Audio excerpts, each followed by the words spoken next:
Hello students, मैं अंजलि पयाल स्वागत करती हूँ आपका आईसीटी वर्चुअल क्लासरूम देहरादून से। कैसे हैं आप सब लोग? उम्मीद करती हूँ आप सब लोग अच्छे होंगे और अपनी लाइफ में बहुत बेहतर कुछ कर रहे होंगे। आज हम बात कर रहे हैं क्लास 8th के साइंस की, और जैसा कि चैप्टर 3 आपका चल रहा है कोल एंड पेट्रोलियम, यानी कोयला और पेट्रोलियम के बारे में हम लोग यहाँ पर पढ़ रहे हैं। तो ये सारी चीजें कहाँ से स्टार्ट हुई थी? हमारी बेसिक नीड्स से शुरू हुआ था, यानी कि हमारी मूलभूत आवश्यकताएं क्या हैं और वो आवश्यकताओं की पूर्ति कौन कर रहा है। तो आपने कहा मैम बहुत सारी वस्तुएं ऐसी होती हैं जो हमारी आवश्यकताओं की पूर्ति करती हैं, और कोई भी वस्तु जो हमारी आवश्यकता की पूर्ति कर रहा है यानी हमारी नीड्स को फुलफिल कर रहा है, उसको हम संसाधन यानी कि रिसोर्स कहते हैं। ओके, तो कहाँ से चले थे? रिसोर्सेस चले थे हम लोग। रिसोर्स क्या है? प्रत्येक वो चीज आपकी संसाधन है या रिसोर्स है जो आपकी आवश्यकता की पूर्ति कर रहा है, चाहे आपकी आगे लगी हुई स्क्रीन है, आपकी पेन है, आपका नोटबुक है, आपकी चेयर है, टेबल है, आपके द्वारा पहने गए कपड़े हैं, सारा किस में आएगा? आपके रिसोर्सेज में आएगा। वायु की बात हम करते हैं क्योंकि हम श्वसन की प्रक्रिया हमारी शरीर में चल रही है, यानी सांस ले रहे हैं, तो वायु हमारा रिसोर्स है। हमें प्यास लग रही है तो हम पानी पी रहे हैं, वो रिसोर्स है। भूख लग रही है तो खाना खा रहे हैं, वो सारी चीजें आपकी किसमें आएंगी? रिसोर्सेज यानी कि संसाधन में आएंगी। ओके, ये संसाधन कुछ आपको प्रकृति से मिलते हैं, कुछ को आप क्या करते हैं? स्वयं से बनाते हैं, मैन्युफैक्चर करते हैं, उनको प्रोड्यूस कराया जाता है।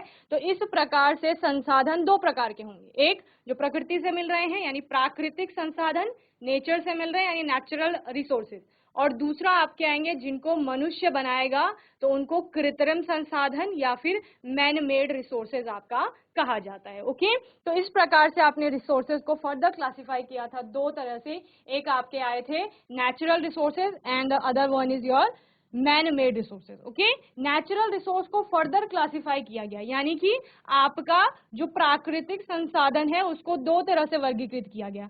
आपने कहा कुछ प्राकृतिक संसाधन ऐसे होते हैं जिनका असीमित भंडार है, यानी कि बहुत ज्यादा मात्रा में जो यहाँ पर उपस्थित हैं, और उनका अगर हम प्रयोग करेंगे तो वो कभी भी समाप्त नहीं होंगे। ओके, वहीं पर दूसरा आपके ऐसे प्रकार के प्राकृतिक संसाधन हैं, वो भी हमें प्रकृति से ही मिल रहे हैं, लेकिन उनकी सीमित मात्रा है, यानी लिमिटेड क्वांटिटी में वहां पर प्रेजेंट है। तो वो क्या हो जाएंगे? एक समय आने पर, एक टाइम पीरियड के बाद आपका समाप्त हो जाएंगे। तो इस तरह से दो संसाधन हो गए नेचुरल आपके रिसोर्सेज में। कौन कौन से? एक को आपने कहा इनएग्जॉस्टिबल नेचुरल रिसोर्सेज, अक्षय प्राकृतिक संसाधन। अ का मतलब नहीं, क्षय का मतलब समाप्त होना, ऐसे प्राकृतिक संसाधन जो कभी समाप्त नहीं होंगे। दूसरा आपने कहा एग्जॉस्टिबल नेचुरल रिसोर्सेज, यानी ऐसे प्राकृतिक संसाधन जो समाप्त हो जाएंगे, तो उनको आप क्या कहते हैं? समाप्त होने वाले प्राकृतिक संसाधन या क्षय प्राकृतिक संसाधन। ओके, तो इस तरह से दो पार्ट में आपने उसको क्लासिफाई किया था। नाउ अक्षय प्राकृतिक संसाधन में क्या आया था? सूर्य का प्रकाश। सूर्य का प्रकाश हमेशा आपको मिलता रहेगा, ठीक है ना, वो कभी खत्म नहीं होगा। जल किसी ना किसी रूप में आपकी पूरे एनवायरनमेंट में यहाँ पर विद्यमान रहेगा, अर्थ पर रहेगा। आपका जल के रूप में द्रव अवस्था में हो सकता है, बादलों में है, आपका गैसीय अवस्था में वहां पर हो सकता है, वाटर वेपर में के रूप में हो सकता है, इसके अलावा ग्लेशियर्स में है, आपका सॉलिड स्टेट में बर्फ के रूप में वहां पर हो सकता है। तो किसी न किसी रूप में आपका जो वाटर है उसकी क्वांटिटी या फिर आप क्या कहेंगे उसकी मात्रा जो है वो उतनी ही है। ओके, इसके अलावा वायु है आपका, ये भी कभी समाप्त नहीं होगा। दूसरा हमने पढ़ा समाप्त होने वाले आपके प्राकृतिक संसाधन, जैसे आप मिनरल्स की बात करते हैं, जो भी आपके खनिज वगैरह हैं वो एक समय आने पर आपके समाप्त हो जाएंगे। तो इस प्रकार से नेचुरल रिसोर्सेज में आपने फिर एग्जॉस्टिबल नेचुरल रिसोर्सेज देखे, जिनमें मैंने आपको खनिज के बारे में बताया था कि खनिज आपके प्रकृति से ही मिल रहे हैं, प्राकृतिक संसाधन है, लेकिन कैसे हैं? समाप्त हो जाएंगे, लिमिटेड क्वांटिटी में। आपने कहा फॉसिल फ्यूल होते हैं, जैसे कोल पेट्रोलियम की बात कर रहे हैं, वो भी एक समय आने पर आपके समाप्त हो सकते हैं। तो वो क्या है? आपके एग्जॉस्टिबल नेचुरल रिसोर्सेज हैं, यानी कि आपके समाप्त होने वाले प्राकृतिक संसाधन। ओके, तो इस तरह से हमने फॉसिल फ्यूल की बात की, जो आपका किसमें आ रहा है? एग्जॉस्टिबल नेचुरल रिसोर्सेज में आ रहा है, यानी समाप्त होने वाले प्राकृतिक संसाधनों में आ रहा है। इसकी मात्रा सीमित है यहाँ पर, ठीक है, सीमित मात्रा यानी लिमिटेड क्वांटिटी है। फॉसिल फ्यूल है क्या, जैसे आपका कोई भी पेड़ पौधे जानवर मर चुके हैं और मरने के बाद उनका अपघटन हुआ है, उसके बाद जो भी उनके अंश बचते हैं, अवशेष बचते हैं, उन्हीं को क्या कहा जाता है, फॉसिल्स यानी कि जीवाश्म कहा जाता है। ओके, तो डेड प्लांट्स और एनिमल्स के जो रिमेनिंग पार्ट रह गए हैं आफ्टर डिकम्पोजिशन, वो क्या है, आपका फॉसिल है ना। वो फॉसिल जब फ्यूल में कन्वर्ट हो जाएगा तो उसको फॉसिल फ्यूल कहा जाएगा, यानी कि जीवाश्म ईंधन कहा जाएगा। ओके, तो इस तरह से आप जीवाश्म ईंधन को पढ़ते हैं, जिसमें आप कोयले की बात, सिंपली मैंने आपको बताया था जिस भी चीज को आप धरती के अंदर से निकाल रहे हो, जिस भी फ्यूल को, उसको आप फॉसिल फ्यूल कह रहे हैं, ठीक है ना। या जो भी आपका फॉसिल से बन रहा है फ्यूल, वो फॉसिल फ्यूल कहलाएगा। ओके, कोल हो गया आपका, ऑयल हो गए, पेट्रोलियम प्रोडक्ट्स जो भी आपके आते हैं, नेचुरल गैसेस की बात करते हैं, ये सारा आपका किस में आता है, फॉसिल फ्यूल में आता है। ओके, देन आपने क्या कहा, फॉसिल फ्यूल आपका एग्जॉस्टिबल नेचुरल रिसोर्स का टाइप है, यानी कि ये एक समय बाद समाप्त आपका हो जाएगा। जिसमें आपने 3 मेन टाइप्स पढ़े थे, कोयला हो गया, पेट्रोलियम हो गया आपका, और प्राकृतिक गैसेस हो गई, ठीक है ना। कोयले के बारे में पढ़ा था, कोल काला पत्थर जैसा कठोर एक पदार्थ है, जो कि आपका कई जगह इलेक्ट्रिसिटी को जनरेट करने के लिए या पावर प्रोडक्शन में आपका यूज हो रहा है, थर्मल पावर प्लांट्स में यूज हो रहा है बहुत सारी जगह, और खाना बनाने में भी यूज होता है। इस प्रकार से आप कोयले को पढ़ते हैं, और कोयले को जो बनाने की प्रक्रिया है उसको आपका क्या कहा जाता है, कार्बोनाइजेशन कहा जाता है, ठीक है। कार्बोनाइजेशन क्यों कहा जा रहा है, यानी कोयले का मतलब है आपका मेन कंटेंट, जो उसका कॉन्स्टिट्यूएंट है वो कार्बन है, या मुख्य रूप से कार्बन से वो मिलकर बना हुआ है, आप ऐसे बोल सकते हैं। तो कार्बन ही आपका बन रहा है इनडायरेक्टली, तो आप इसको कार्बोनाइजेशन कहते हैं। ओके, देन आपने इसके 3 टाइप्स पढ़े थे on the basis of physical state. Physical state यानी भौतिक अवस्था के आधार पर आपने 3 प्रकार के कोल बताए थे। एक आपका कोल होता है, ये इसकी फॉर्म्स होती हैं। दूसरा आपको कोल तार मिलेगा जो लिक्विड स्टेट है, और गैसेस स्टेट में आपको कोल गैस मिलती है, ठीक है ना। सॉलिड स्टेट में कोक है, ठीक है, तो सॉलिड सब्सटेंस होगा, कई जगह यूज में आता है, आपका ईंधन के रूप में यूज आएगा। इसके अलावा इलेक्ट्रिसिटी को जनरेट करने में, पावर में, सब जगह ये काम में आएगा। इसके अलावा कोल तार की बात करते हैं आप लोग, ये भी कोल ही है एक प्रकार का, लेकिन लिक्विड स्टेट में मिलेगा आपको। थिक और विस्कस लिक्विड होता है, गाढ़ा द्रव होता है काले रंग का। ओके, इसका उपयोग आपने देखा होगा रोड्स वगैरह बनाने में की जाती है। इसके अलावा फोटोग्राफिक फिल्म में इसका उपयोग किया जाता है, कई सारी ड्रग्स को बनाने में इसका उपयोग किया जाता है, औषधियों के को बनाने में। ओके, इसके अलावा कई जगह आप लोग इसका उपयोग देखते हैं, जैसे पेंट्स वगैरह को बनाने में भी इसका उपयोग होता है। और कोल गैस जो आपकी होती है, जब आप इस कोल से कोक को बना रहे होते हैं, ठीक है ना, कोल से कोक बनता है, उस प्रोसेस में आपकी गैस निकलती है, जिसको कोल गैस कहा जाता है। तो जहां पर भी प्रोसेसिंग का काम चल रहा है कोल से आपका कोक बनाने में, तो वहां पर क्या होगा, उसके आसपास कोई भी प्लांट है तो वहां पर कोल गैस को एनर्जी जनरेशन के लिए यूज में लाया जाता है, और ये बहुत अच्छा एक क्या होता है, आपका फ्यूल की तरह काम करता है। ओके, तो ये आपने कोल तार के बारे में पढ़ लिया था, कोल गैस के बारे में पढ़ लिया था। कोल की फॉर्मेशन हम लोगों ने देखी थी, फॉर्मेशन क्या है, यानी कोल आपका बन कैसे रहा है। तो आपने बोला था मैम, बहुत लाखों वर्ष पहले इस धरती पर विशालकाय पेड़ थे सपोज, ठीक है, वो किसी भी कारणवश मर गए। मरने का मतलब क्या है, गिर गए, टूट गए, सूख गए। उसके बाद क्या हुआ, एक साल बारिश आई, बारिश ने उन पेड़ों के ऊपर थोड़ी थोड़ी मिट्टी लाई। अगले साल भूकंप आया, थोड़ी और मिट्टी उन पेड़ों के ऊपर आ गई। अगले साल आपका भूस्खलन आया, उससे और मिट्टी आ गई। बाढ़ आई, उससे और मिट्टी आ गई। तो ये सारी क्या है, नेचुरल प्रोसेसेस हैं, यानी कि प्राकृतिक प्रक्रियाएं हैं। तो प्राकृतिक रूप से ये सारी प्रक्रियाएं चल रही थी, और वहां पर क्या हुआ, जो भी आपके ये प्लांट्स गिरे थे यहाँ पर, इनके ऊपर इस तरह से मिट्टी की लेयर्स आ गई, ठीक है, मिट्टी की परतें आ गई। जब मिट्टी ने उनको कवर कर लिया, धीरे धीरे उनका डिकम्पोजिशन होना स्टार्ट हो गया। डिकम्पोजिशन क्या है, जो आपका एक विशालकाय पेड़ था वो अब सड़ने गलने लग गया बेसिकली। ओके, यानी कि पत्तियां झड़ी होंगी, ऊपर की जो हार्ड वाली सरफेस होती है कॉर्क वाली, वो आपकी खराब हुई होगी, सड़ने लग गई। फिर अंदर के पार्ट्स, धीरे धीरे इस तरह से डिकम्पोजिशन हुआ। एक समय ऐसा आता है कि इतनी सारी लेयर्स जब उसके ऊपर आ गई हैं, तो आपने क्या कहा कि जो प्लांट वाला मैटर था, यानी पूरा जो आपका प्लांट मैटर था, पेड़ पौधे थे, उनको मिट्टी ने, और बारिश के कारण पानी भी आया होगा, उस सब ने पूरी तरीके से कवर कर लिया। जब पूरी तरीके से कवर हो गई, तो यहां हम कह रहे थे, यहां एनवायरमेंट से पहले उसको ऑक्सीजन मिल रही होती है, ठीक है ना, O2 मिल रही होती है। इस वाले केस में जब वो प्लांट मैटर यहाँ था और पूरी तरीके से मिट्टी से घिर चुका है, तो अब O2 उसको नहीं मिल पाएगा। जब ऑक्सीजन नहीं मिल पाएगा उसको, डिकम्पोजिशन रुक गया, वो फॉसिल में कन्वर्ट हो गया। अब फॉसिल से उसका क्या बन जाता है, यहाँ पर आपका कोल की फॉर्मेशन हो जाती है। और इसी प्रोसेस को आप क्या कह रहे थे, कार्बोनाइजेशन। यानी यहाँ जो डेड प्लांट्स थे वहां से लेकर और इस कोल की फॉर्मेशन को क्या कहा जा रहा है, आपका कार्बोनाइजेशन कहा जा रहा है। ठीक है, यानी मृत पेड़ों से, पेड़ पौधों से आपके कोयले के निर्माण को क्या कहा जाता है, कार्बोनाइजेशन कहा जाता है। ओके, तो इतना हम लोगों ने देख लिया था।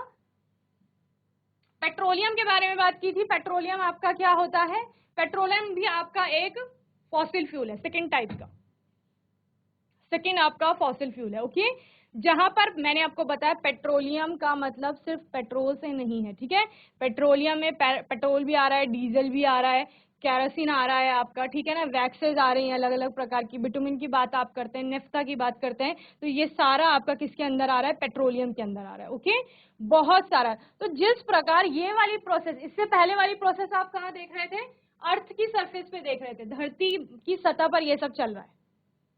ठीक है, पेट्रोलियम वाला आपका चलता है, आप जल के अंदर की बात करते हैं, यानी जल के अंदर भी एक जलीय जीवन चल रहा होता है, वहां भी ऑर्गेनिजम्स होते हैं, आपके जलीय जीव होते हैं बहुत सारे, तो वो किसी कारणवश मर जाते हैं। तो मरने के बाद क्या होगा, वो उस सतह पर आ जाएंगे।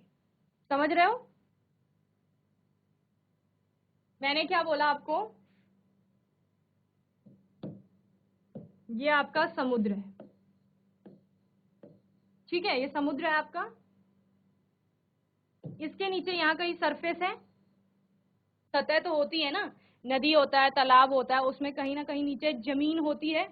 ठीक है, तो यहाँ क्या होती है, यहाँ आपकी रेत होती है, ये रेत है आपकी, सपोज रेत, मिट्टी, पत्थर जो भी होंगे।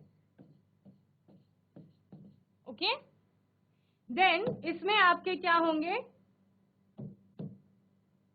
अलग अलग प्रकार के ऑर्गेनिजम्स होंगे, जलीय जीव होंगे, फिशेज होंगी, पेड़ होंगे, बहुत सारी चीजें हो सकती है। ठीक है, कुछ जलीय आपके पौधे भी हो सकते हैं। तो इस प्रकार से इसके अंदर भी एक जीवन चल रहा है, किसी कारणवश ये मर गए। ठीक है, ये आपका समुद्र है, ये उसकी सरफेस है, ये जो जीव है ये किसी कारणवश मर गए, तो मर करके कहाँ जाएंगे, इसी सरफेस पे आएंगे, आपका यहाँ आ गए इस सतह पर। अब धीरे धीरे क्या होता है, धीरे धीरे इसके ऊपर और लेयर्स आएंगी। क्या हुआ, और मिट्टी की परतें आई इसके ऊपर, इस प्रकार से मिट्टी की परत आ गई और परतें आ गई। तो ये जो आपके जो मरे हुए ऑर्गेनिजम्स थे, ये रेत के नीचे दब गए। यहाँ भी वही प्रक्रिया होगी डिकम्पोजिशन की, धीरे धीरे ये जो यहाँ रेत है, पत्थर है, ये चट्टानों का रूप ले लेते हैं। आपने पढ़ा था ना, पेट्रोलियम का मतलब क्या होता है, पेट्रोलियम दो वर्ड से मिलकर बना है, एक Petra and other one is oleum. Petra का मतलब क्या होता है, रॉक्स यानी कि चट्टाने, और ओलियम का मतलब होता है ऑयल यानी कि तेल। तो यहाँ पर क्या हो रहा है, ये ऑर्गेनिज्म किसी कारणवश दब गए, डिकम्पोजिशन शुरू हुआ, फॉसिल्स में कन्वर्ट हुए, जीवाश्म बना लिए। अब जीवाश्मों से क्या बनेगा, आपका पेट्रोलियम भी बनेगा और नेचुरल गैसेस भी बनेंगी। क्योंकि आपको पता है गैसेस हल्की होती हैं, तो नेचुरल गैस सतह के ऊपर होती है, यहाँ कहीं नेचुरल गैस होगी और यहाँ थोड़ा नीचे क्या मिलेगा आपको, पेट्रोलियम मिलेगा। ओके, तो इस तरह से इसकी भी फॉर्मेशन हो रही है, सेम कोल की ही फॉर्मेशन है, वही सब हो रहा है, ऑर्गेनिज्म मर रहे हैं, धरती की सतह के नीचे आ रहे हैं, लेकिन बस इतना डिफरेंस है, वहां पर आपने समुद्र की बात नहीं की थी, धरती की सतह की बात की थी, यहाँ पर आप समुद्र के अंदर की बात कर रहे हैं। ओके, तो ये मैंने आपको होमवर्क में दिया था, do you know how petroleum is form, क्या आप जानते हैं कि पेट्रोलियम कैसे बनता है। So petroleum was formed from organism living in the sea. Okay, petroleum कहाँ से बन रहा है, उन ऑर्गेनिज्म से बन रहा है, उन जीवों से बन रहा है जो समुद्र के अंदर रहते हैं। ठीक है ना, as the organism these organisms dead, जैसे ही आपके ये ऑर्गेनिज्म मर जाते हैं, देन क्या होता है आपका, their bodies settled at the bottom of the sea. Okay, क्या होता है, उनकी जो डेड बॉडी होती है, यानी जब मर गए, मरने के बाद हमने क्या बोला था बच्चे, मरने के बाद ये ऑर्गेनिज्म नीचे चले जाएंगे धरती की सतह पर। ठीक है ना, फिर क्या होगा आपका, and got covered with layers of sand and clay. Okay, जितना भी उसके अंदर रेत है या मिट्टी है वो क्या होगा, ऑर्गेनिज्म से ऑर्गेनिज्म के ऊपर आ जाएगा, यानी ऑर्गेनिज्म को कवर कर लेगा। क्या समझ में आया? कुछ भी नहीं है, ये ऑर्गेनिजम्स थे आपके, सपोज ये मर गए किसी कारणवश, ये सतह पर हैं और इनके ऊपर क्या आ गई, ये आपकी रेत की परत आ गई, क्ले बोल रहे हैं, ठीक है, मिट्टी कीचड़ वगैरह सब कुछ आ गया इनके ऊपर।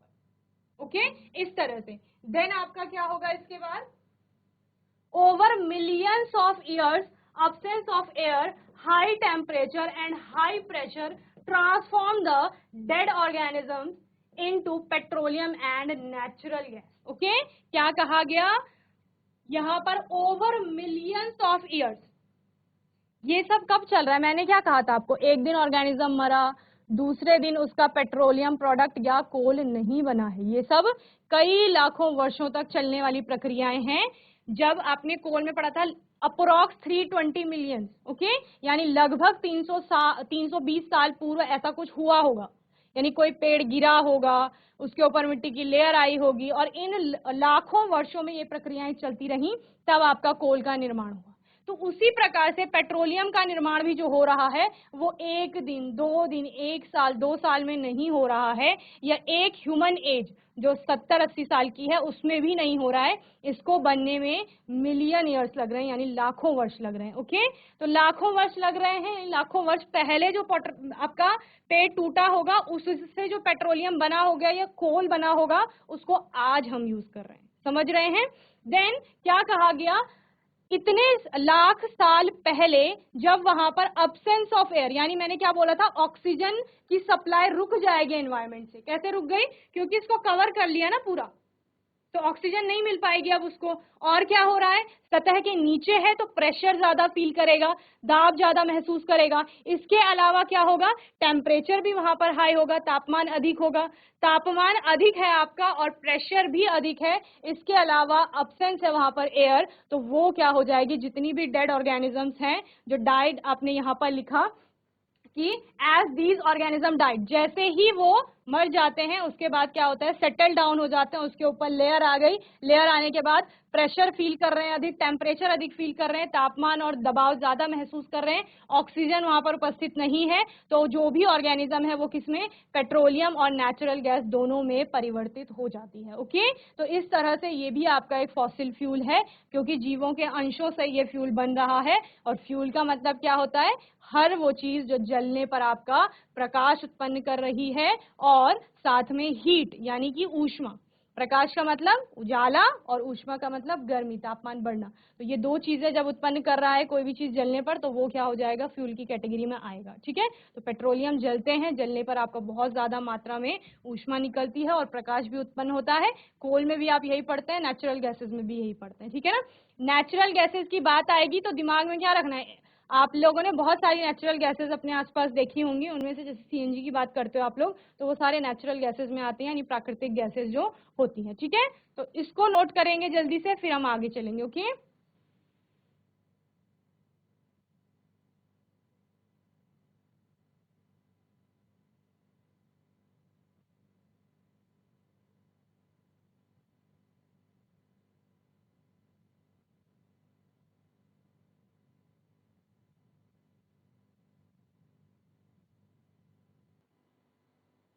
चलिए, ये पेट्रोलियम हो गया। किस प्रकार से, क्या आप जानते हैं कि पेट्रोलियम कैसे बनता है? पेट्रोलियम का निर्माण समुद्र में रहने वाले जीवों से हुआ था। जैसे ही ये जीव मर गए उनके शरीर समुद्र के तल में बस गए और रेत और मिट्टी की परतों से बस गए का मतलब क्या है, तल जो नीचे बॉटम वाला पार्ट होता है समुद्र का, यानी नीचे जो तले वाली पार्ट होती है जहाँ पर रेत होती है, वहां पर आपका पूरा जितने भी उनके शरीर था ऑर्गेनिजम्स का, यानी जो उनकी डेड बॉडीज थी वो चली गई नीचे, तल पर बैठ गई, आप ऐसा बोल सकते हो, और रेत और मिट्टी की परतों से ढक गए। तो यहाँ पर लाखों वर्षों में हवा की अनुपस्थिति, उच्च तापमान और उच्च दबाव ने मृत जीवों को पेट्रोलियम और प्राकृतिक गैस में बदल दिया। ओके, तो ये आपने सारा किसके बारे में पढ़ा, पेट्रोलियम के बारे में पढ़ा। ये आपका क्या है, पूरा समुद्र का आपको दिखाया जा रहा है, जहां पर कि ऑयल यहाँ है और गैस उसके ऊपर है। मैंने क्या बोला था, ऑयल पेट्रोलियम जो प्रोडक्ट्स हैं, ऑयल्स हैं जो आपके, वो नीचे होते हैं, गैस आपकी ऊपर होगी, ठीक है।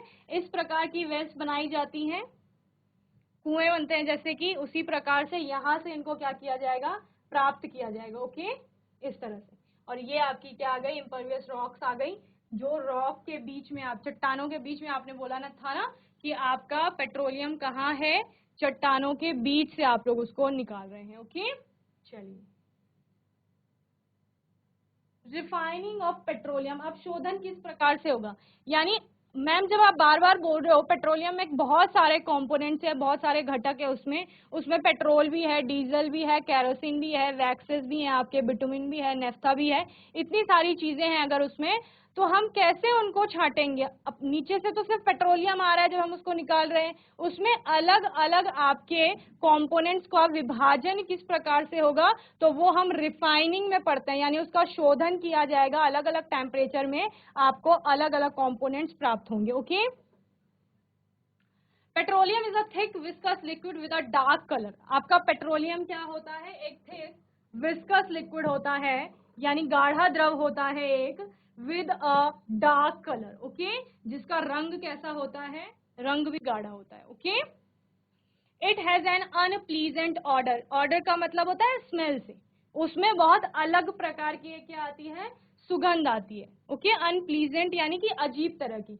It is made up of variety of ingredients such as petroleum gas, gasoline, diesel, lubricating oil, paraffin wax and so on, ठीक है ना। तो ये आपकी बहुत सारे इंग्रेडिएंट से मिलकर बनी हुई होती है, यानी पेट्रोलियम में अलग अलग कंपोनेंट्स हैं। उसमें क्या है, उसमें पेट्रोलियम ऑयल्स भी हैं, पेट्रोलियम गैस भी है, गैसोलिन भी है, डीजल है, ल्यूब्रिकेटिंग ऑयल्स है, पैराफिन वैक्स है, डीजल पेट्रोल की आप लोग बात कर रहे थे, ये सारे भी उसी में पाए जाते हैं। So refining is the process of separating the various constituents और फ्रैक्शंस ऑफ पेट्रोलियम। तो रिफाइनिंग क्या है, शोधन क्या है, शोधन एक ऐसी प्रक्रिया है, रिफाइनिंग एक ऐसा प्रोसेस है, ध्यान से सुनिए क्या कह रही हूं मैं, सियाल दे। रिफाइनिंग एक ऐसा प्रोसेस है, ऐसा प्रक्रम है, जहां पर पेट्रोलियम से आपके अलग अलग कॉन्स्टिट्यूएंट जो उसके हैं, यानी घटक जो उसके हैं, उनको प्राप्त किया जाता है, उन्हीं को कॉन्स्टिट्यूएंट कहा जा रहा है, उसी को मैंने कंपोनेंट भी कहा, उसी को फ्रैक्शंस भी कहा जा रहा है, ठीक है ना।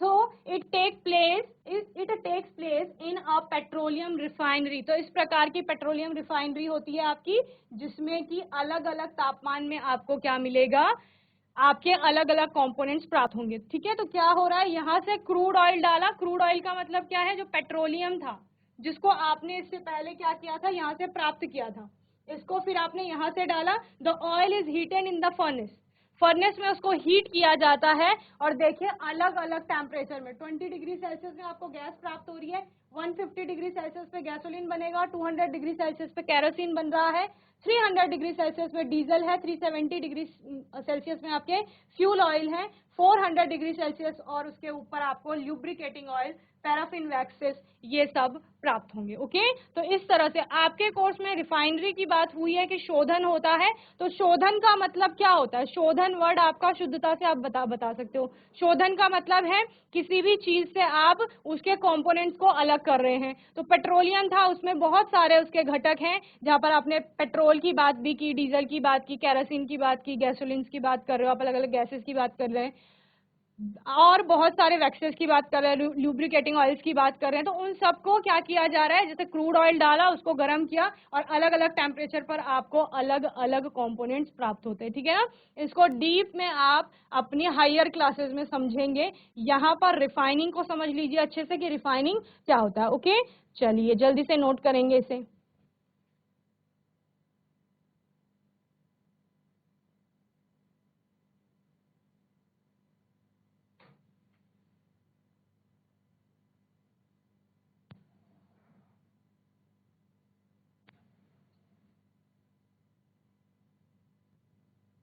चलिए, तो ये हो गया आपका शोधन के बारे में। होमवर्क में नेचुरल गैस के बारे में पढ़ के आएंगे, यानी प्राकृतिक गैस जिसे आप कहते हो, ठीक है, ये होमवर्क है आपका। ओके, इसके बारे में पढ़ के आएंगे। चलिए, मैं उम्मीद करती हूँ आज का सेशन आपको अच्छे से समझ में आया होगा। कोई भी टॉपिक होगा, कोई भी डाउट होगा जिसमें आपको कोई टॉपिक है जिसमें समझ नहीं आया है, कोई डाउट है उसको लेकर, तो आप लोग आने वाले सेशन में पूछ लेंगे। और तब तक के लिए ICT वर्चुअल क्लासरूम से जुड़ने के लिए धन्यवाद।